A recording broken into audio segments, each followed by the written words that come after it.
আজকের প্রচণ্ড উত্তাপে শহর ও গ্রাম যেন জ্বলে পুড়ে যাচ্ছে। রাস্তাঘাট ফেটে যাচ্ছে, গাছপালা শুকিয়ে নিস্তেজ হয়ে পড়ছে, বাড়িঘরের দেয়াল পর্যন্ত গরমে চিড় ধরছে।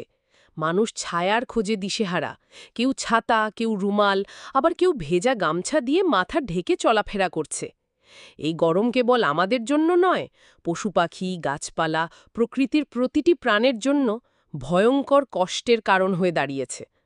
কিন্তু এর সমাধান কোথায়? এই ভয়ঙ্কর গরম থেকে মুক্তির একমাত্র কার্যকর উপায় হল বেশি করে গাছ লাগানো। গাছ শুধু আমাদের ছায়াই দেয় না, বাতাসকে শীতল করে। গরম থেকে বাঁচতে চাও, বেশি করে গাছ লাগাও। এবং প্রকৃতির ভারসাম্য বজায় থাকে।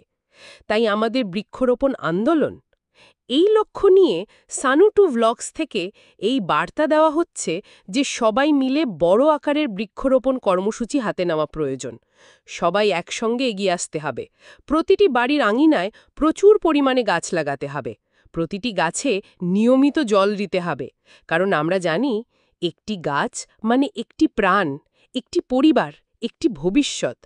তাই আমাদের স্লোগান হোক, গরম থেকে বাঁচতে চাও, বেশি করে গাছ লাগাও। সবুজ পৃথিবী, সুস্থ জীবন।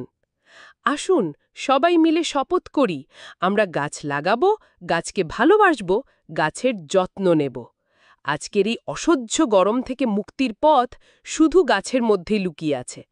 তাই আবারও বলবো, গরম থেকে বাঁচতে চাও, বেশি করে গাছ লাগাও। এই রকম অসংখ্য ভিডিও পেতে এবং আমাদের এই নতুন পেজটিকে সহযোগিতা করতে আপনারা সবাই সানু2 ব্লগস চ্যানেলটি সাবস্ক্রাইব করুন। সঙ্গে পাশে থাকা বেল আইকনটি প্রেস করে সকল আপডেট পেতে অনুরোধ রইল। আমাদের সঙ্গে থাকার জন্য আপনাদের সকলকে অসংখ্য ধন্যবাদ।